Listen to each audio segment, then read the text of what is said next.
I genuinely never thought the United States would bring back the gold standard, but a couple states already have, and many, many more are signing up to as well. What does this mean for gold and silver moving forwards? Well, let's find out.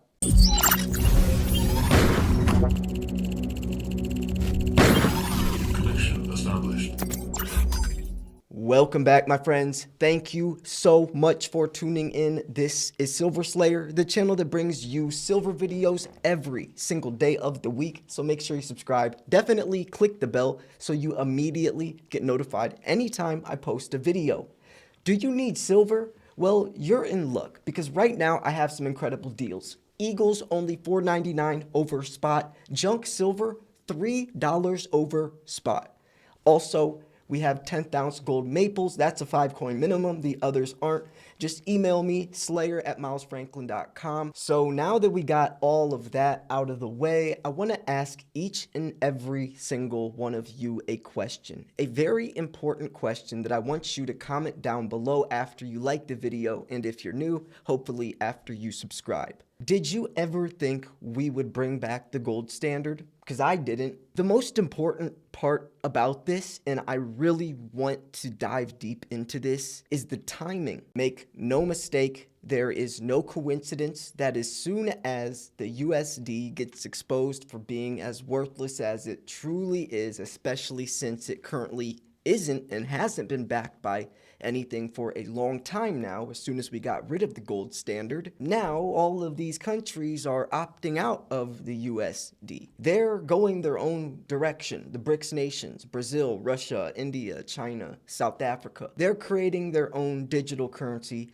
backed by physical commodities. They don't want America's greedy little fingers in their pockets anymore. And we're trying to save face. It makes sense. The timing also makes sense. Every single day, it's like I hear a new country that opts out of the USD. They're going a different route. The United States makes a bold move to reclassify gold and silver.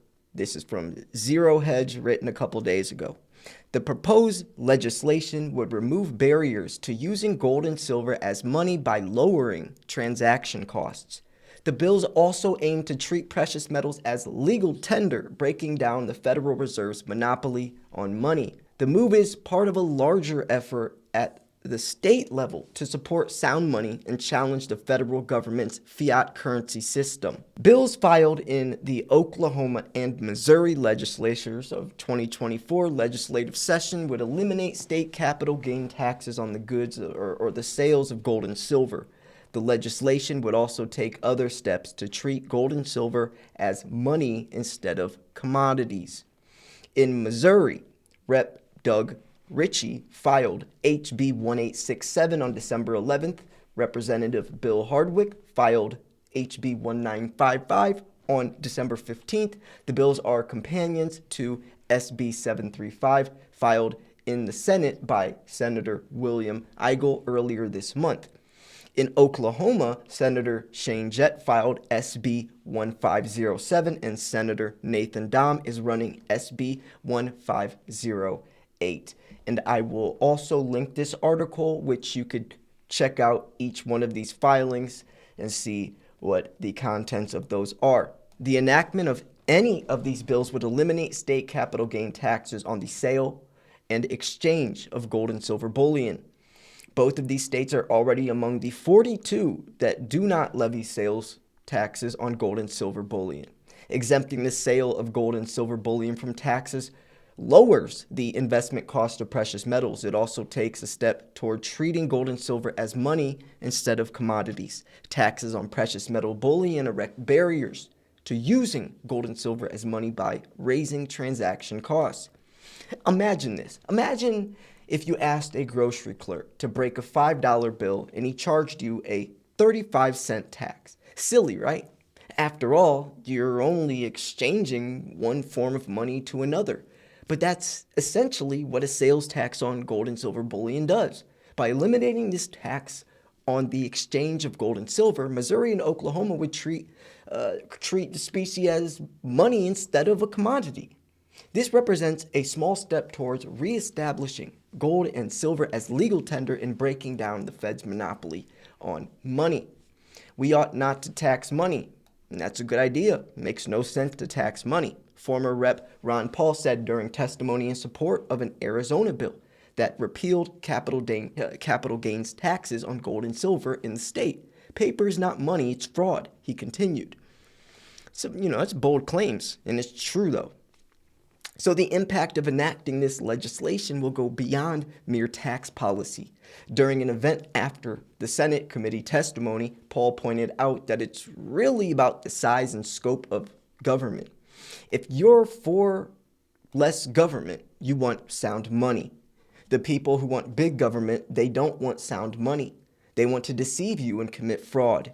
They want to print the money. They want a monopoly. They want to get you conditioned, as our schools have conditioned us, to the point where deficits don't matter.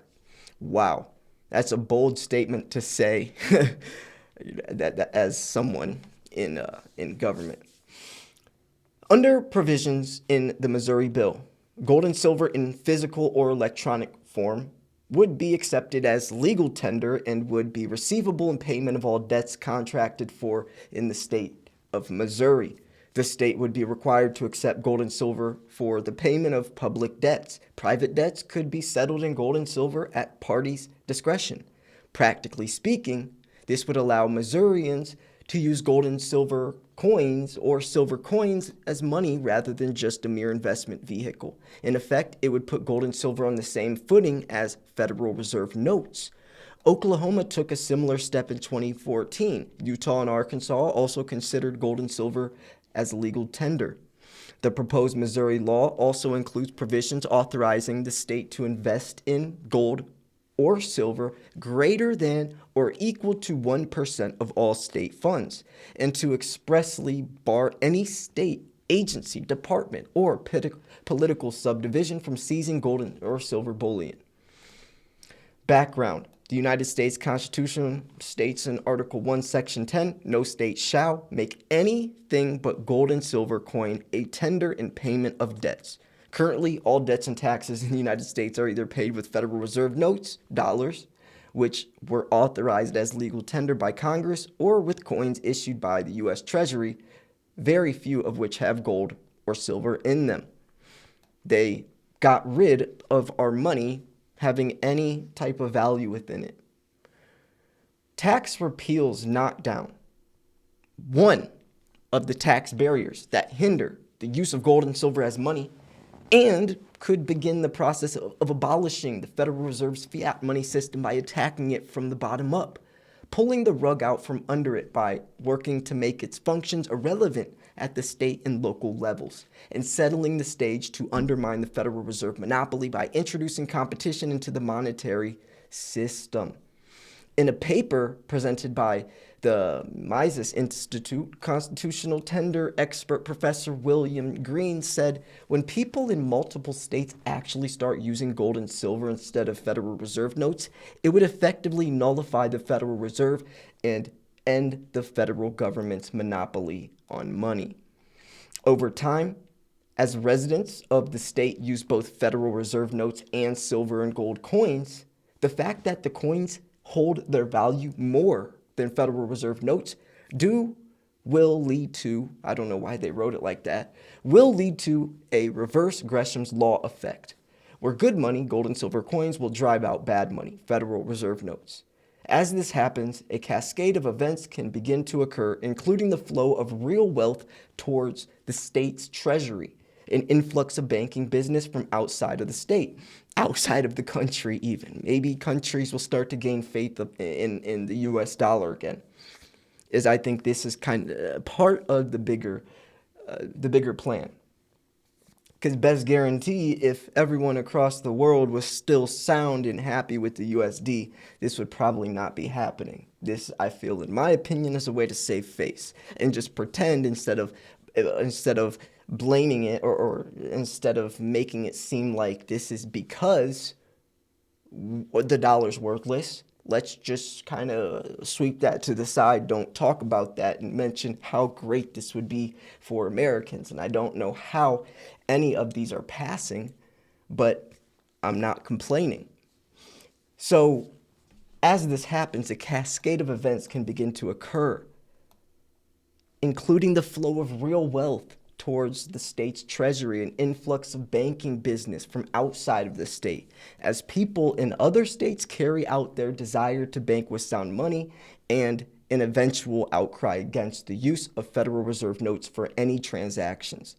Once things get put to that point, Federal Reserve notes would become largely unwanted and irrelevant for ordinary people.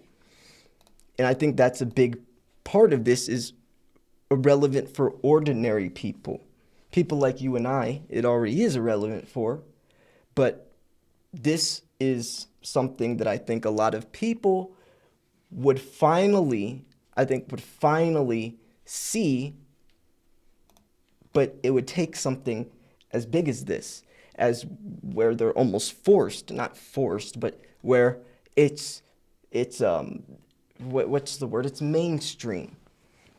The government allows it now, and it's something that's common, where your neighbor might be doing this, and it's not just that one neighbor that everyone looks at a little crazy that's doing it, where it's your friend at work and not the crazy guy at work that everyone not saying you guys are that, but you get my point, where it's not just less than 1% of the population, but maybe more than 10, 15, 20%.